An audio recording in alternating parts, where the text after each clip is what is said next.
Student, my name is Nandini. स्वागत है आप सभी का एक बार फिर से हमारे इस न्यू करंट अफेयर सेशन में। आज के सेशन में हम चर्चा करेंगे कि कैसे पाकिस्तान ने भारत को परेशान करने के लिए एक नई तरकीब ढूंढ ली है।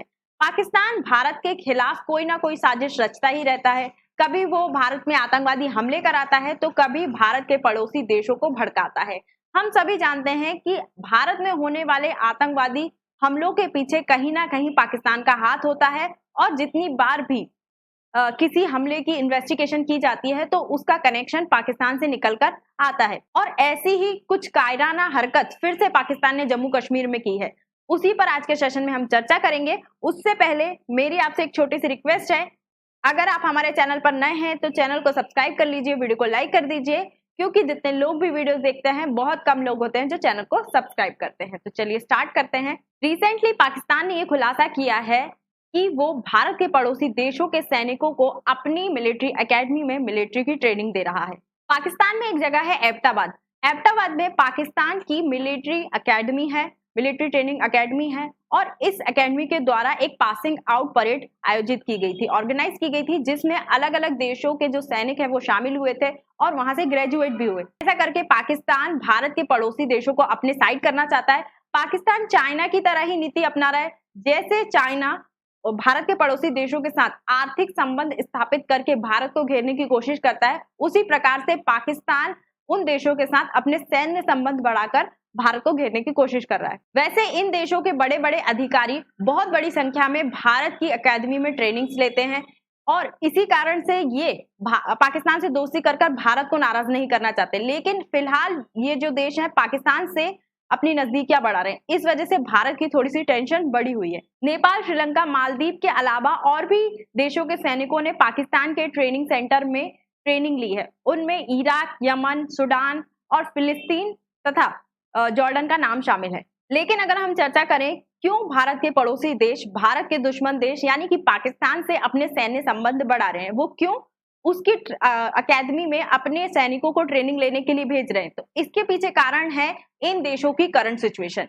इन देशों की करंट सिचुएशन की बात करें तो ना तो यहाँ पर राजनीतिक स्थिरता है और ना ही इकोनॉमिकल स्थिरता है ना। इकोनॉमिकली इनस्टेबल है और पॉलिटिकली भी ये देश जो है इनस्टेबल है। तथा सत्ता परिवर्तन के बाद इन देशों में जो भी गवर्नमेंट बनी है वो भारत की समर्थक ना होकर चाइना और पाकिस्तान को ज्यादा सपोर्ट करती है। जैसे अगर हम श्रीलंका की बात कर लें, श्रीलंका में अभी जो नए राष्ट्रपति बने हैं अनुरा कुमारा दिशानायके, ये जब विपक्ष में थे इन्होंने भारत की बहुत सारे ऐसे प्रोजेक्ट थे जिनका विरोध किया था, लेकिन अब ये श्रीलंका के राष्ट्रपति बन गए हैं। श्रीलंका के राष्ट्रपति पर मैंने एक डिटेल वीडियो भी बनाई थी जब इनकी मुलाकात एस जयशंकर प्रसाद से हुई थी। अगर आपने वो वीडियो नहीं देखी है तो उस वीडियो को भी जाकर आप देख सकते हैं। उसके बाद अगर हम मालदीव की बात करें तो मालदीव में जो राष्ट्रपति हैं वो है मोइजू।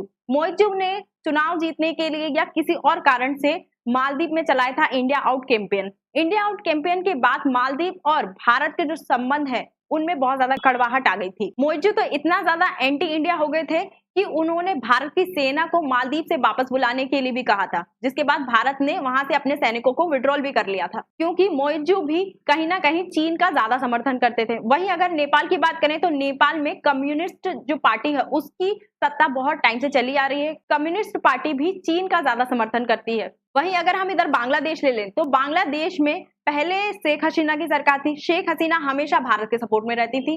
जब शेख हसीना सत्ता में थी तो भारत और बांग्लादेश के संबंध बहुत ज्यादा मधुर थे, लेकिन जब से वहां पर यूनुस जो कि अमेरिका के करीबी हैं, जो कि अमेरिका की कठपुतली हैं, उनके आने के बाद भारत और बांग्लादेश के संबंध में भी खटास आ गई है। और मोहम्मद यूनुस की सरकार ने सत्ता परिवर्तन के बाद बहुत सारे ऐसे कदम उठाए हैं जिससे भारत और बांग्लादेश के संबंध और भी ज्यादा बिगड़ गए। यहाँ तक कि उन्होंने कुछ आतंकवादी जो कि भारत के खिलाफ थे उन आतंकवादियों को जेल से तक छोड़ दिया है। तो साफ है इन देशों की परिस्थितियों के कारण, सिचुएशंस के कारण ही भारत के साथ इनके संबंधों में कड़वाहट आई। लेकिन अगर हम चर्चा करें कि क्या पाकिस्तान इतना ज्यादा सक्षम है कि वो इन देशों को सपोर्ट कर पाए जितना भारत कर सकता है, तो इसका आंसर है नहीं। भारत जितने बड़े स्तर पर इनके साथ अपने संबंध साझा करता है, इनकी भारत और इन देशों की जो रिलेशनशिप है उनकी गहराई बहुत ज्यादा है, उसकी बराबरी पाकिस्तान नहीं कर सकता। तथा भारत के जो पड़ोसी देश हैं वो आर्थिक रूप से भी भारत पर बहुत ज्यादा डिपेंडेंट है क्यों? क्योंकि इनकी फाइनेंशियल कंडीशन अच्छी नहीं है। एग्जांपल ले सकते हैं हम मालदीव का। मालदीव में अभी अभी बहुत ज्यादा कर्ज बढ़ गया है, उसकी जो अर्थव्यवस्था है वो चरमरा गई है। अपनी अर्थव्यवस्था को पटरी पर लाने के लिए, डिफॉल्टर होने से बचाने के लिए रिसेंटली मालदीव को भारत ने भी आर्थिक सहायता प्रदान की है, जिस पर मैंने एक वीडियो भी बनाई है। अगर आपने वो वीडियो नहीं देखी है तो उस वीडियो को भी जाकर आप देख सकते हैं। तो भले ही ये देश पाकिस्तान के साथ अपने सैन्य संबंधों को बढ़ा रहे हैं, लेकिन ये भारत से दुश्मनी लेकर या भारत से बैर लेकर भारत को नाराज कर कर अपना नुकसान नहीं कराना चाहेंगे। लेकिन पाकिस्तान से बढ़ती हुई इनकी नजदीकी से भारत को थोड़ी बहुत टेंशन हो सकती है।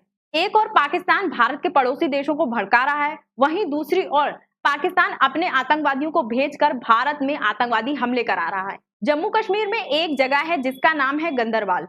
जम्मू कश्मीर का एक जिला है जिसका नाम है गंदरबाल।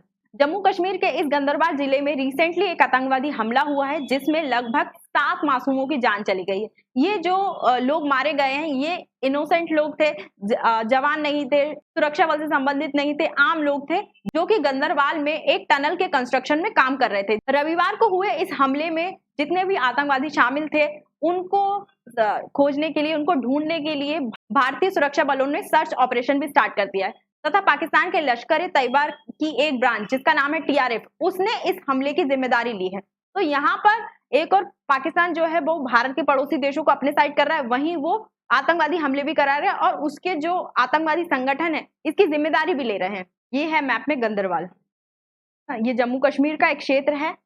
इसी पर हमला हुआ है जिसमें लगभग 7 लोगों की जान चली गई है और इसमें एक डॉक्टर और 6 आम लोग शामिल थे। इन 6 लोगों में एक टनल का काम चल रहा है जम्मू कश्मीर के गंदरबाल जिले में, जिसका नाम है जेडमोर टनल। ये श्रीनगर लेह जो नेशनल हाईवे है उसका ही एक हिस्सा है। इस पर कंस्ट्रक्शन का काम चल रहा है और इसी पर काम कर रहे कुछ लोगों के ऊपर अचानक से आतंकवादी हमला किया गया। तो जम्मू कश्मीर में पिछले कुछ टाइम से बहुत सारी ऐसी आतंकवादी घटनाएं हो रही हैं। पिछली जो घटनाएं हुई हैं उसमें ज्यादातर घटनाओं में सेना के जवान, उनके वाहनों को टारगेट किया गया था, लेकिन अब जो हमला हुआ है उसमें इनोसेंट आम लोगों को टारगेट किया जा रहा है। और टारगेट इसलिए किया जा रहा है ताकि ये जो जेडमोर टनल है इसका काम बाधित किया जाए, इसे रोका जाए, क्योंकि इससे पहले जम्मू कश्मीर में जो हमले हो रहे थे वो चुनाव को इफेक्ट करने के लिए हो रहे थे ताकि जम्मू कश्मीर में चुनाव ना हो। लेकिन जम्मू कश्मीर में भारत ने सक्सेसफुली चुनाव कंडक्ट कराए, वहां पर मतदान करने में जम्मू कश्मीर के लोगों ने रिकॉर्ड तोड़ दिए और उसी फ्रस्ट्रेशन के कारण पाकिस्तानी आतंकवादियों ने फिर से उन क्षेत्रों को टारगेट करना स्टार्ट कर दिया है जो जम्मू कश्मीर के शांत क्षेत्र माने जाते हैं। यहाँ पर इससे पहले ऐसी आतंकवादी घटनाएं नहीं हुई हैं। तथा जेडमोर टनल पर डायरेक्टली सिविलियन नागरिकों को टारगेट कर वहां पर काम कर रहे लोगों को डराना चाहते हैं ताकि जेडमोर टनल का कार्य रुक जाए। अब आतंकवादी इस जेडमोर टनल के काम को क्यों रोकना चाहते हैं? क्योंकि इस टनल के निर्माण के बाद जम्मू कश्मीर की जो कनेक्टिविटी है भारत के अन्य स्टेट से हो जाएगी। इजीली जम्मू कश्मीर के लोग अन्य स्टेट में जा पाएंगे, बहुत सारे काम जो है वो बहुत ही इजीली कर पाएंगे। साथ ही ये जो जेडमोर टनल है वो श्रीनगर को डायरेक्टली कारगिल से जोड़ती है। हम सब जानते हैं कारगिल पर पाकिस्तान की पहले से ही बहुत नजर रहती है और अगर इसमें कोई भी दुर्घटना होती है हम इजीली बहुत सारी चीजों को इस रास्ते के थ्रू कारगिल तक ले जा पाएंगे या पहुंचा पाएंगे। जैसे अगर हमें सेना भेजनी है, हथियार भेजने हैं, तो इस टनल की उपयोगिता भारत के लिए बहुत ज्यादा है और जो जम्मू कश्मीर की कनेक्टिविटी को स्टेब्लिश करने के लिए ये जेडमोर टनल बहुत इंपॉर्टेंट है। तथा इसी वजह से इस टनल को पाकिस्तान के आतंकवादी संगठन जिसका नाम है टीआरएफ उसने टारगेट किया। लेकिन अब क्वेश्चन ये उठता है कि क्या इस आतंकवादी हमले के बाद, पाकिस्तान की इस साजिश के बाद इस टनल का काम रुक जाएगा, जेडमोर टनल का काम रुक जाएगा? तो इसका आंसर है बिल्कुल भी नहीं। इस टनल का जो कार्य है ऑलरेडी पूरा हो चुका है, थोड़ा बहुत कुछ कंस्ट्रक्शन काम बचा हुआ था जो वो नागरिक पूरा कर रहे थे, जिसको कर वो अपने बेस कैंप में चले जाते हैं और अचानक आतंकवादी हमले के कारण उनकी मौत हो जाती है। पर टनल का काम तो नहीं रुकेगा क्योंकि ऑलरेडी इसका काम पूरा हो चुका है और पाकिस्तानी आतंकवादियों की जो चुनाव को रोकने की नाकाम साजिश थी वो भी नाकाम हो गई, वो भी फेल हो गई और ये जो इस कंस्ट्रक्शन को रोकने की साजिश थी ये भी फेल हो गई। इसके साथ ही हमारी जो भारतीय सेना है, सुरक्षा बल है भारत के, उन्होंने घाटी में जो भी आतंकवादी हैं उनका एनकाउंटर करना भी स्टार्ट कर दिया है। लगभग 7 से ज्यादा जगहों पर भारत के सुरक्षा बलों ने छापेमारी की है। और ये जो हमला है वो पाकिस्तान की साजिश है, वो इससे ही साबित हो जाता है, क्योंकि पाकिस्तान के एक आतंकवादी संगठन जिसका नाम है टीआरएफ, उसने क्लेम किया है कि उसने ही ये हमला करवाया है। उसके बाद जो इसी हमले को लेकर जो फारूक अब्दुल्ला है, उनका भी स्टेटमेंट आया है कि अगर पाकिस्तान को भारत से दोस्ती करनी है तो उसे ये सब बंद करना होगा। लेकिन अगर हम चर्चा करें, रिसेंटली हमारे जो एस जयशंकर प्रसाद हैं वो पाकिस्तान होकर आए हैं। हमने बहुत सारे ऐसे सेशन में डिस्कस किया है, जब जब भारत ने पाकिस्तान के और कदम बढ़ाए हैं, पाकिस्तान ने हमेशा ही भारत के साथ धोखा किया है। वो चाहे अटल बिहारी वाजपेयी की विजिट हो, उसके बाद हमें कारगिल देखने को मिला था, तथा मोदी जी भी जब चुनाव जीतने के बाद पाकिस्तान की यात्रा पर गए थे, उसके बाद भी पाकिस्तान की ओर से पुलवामा अटैक किया गया था। और अब हम प्रेजेंट का ले सकते हैं कि जब हमारे एस जयशंकर प्रसाद, हमारे फॉरेन मिनिस्टर पाकिस्तान की यात्रा से लौटते हैं, तो हमें फिर से एक वैसा ही हमला गंदरबाल में देखने को मिलता है। तो ये सारी घटनाएं दिखाती हैं कि पाकिस्तान हमेशा पीठ में खंजर घोंपता है, और वो उसकी हरकतें ऐसी हैं जिनको देखकर हम सभी कह सकते हैं कि पाकिस्तान कभी नहीं सुधर सकता। तो आज के सेशन में इतना ही। आई होप आपको ये वीडियो अच्छी लगी होगी। वीडियो अच्छी लगी है तो चैनल को सब्सक्राइब कर लीजिए, वीडियो को लाइक कर दीजिए, और अधिक जानकारी के लिए आप हमारे टेलीग्राम ग्रुप या व्हाट्सएप ग्रुप से भी जुड़ सकते हैं। और भी बहुत अच्छे अच्छे टॉपिक्स पर मैंने वीडियो बनाकर रखी हैं। अगर आपने वो वीडियोस नहीं देखी हैं तो आप जाकर उन वीडियोस को भी देख सकते हैं। Thank you.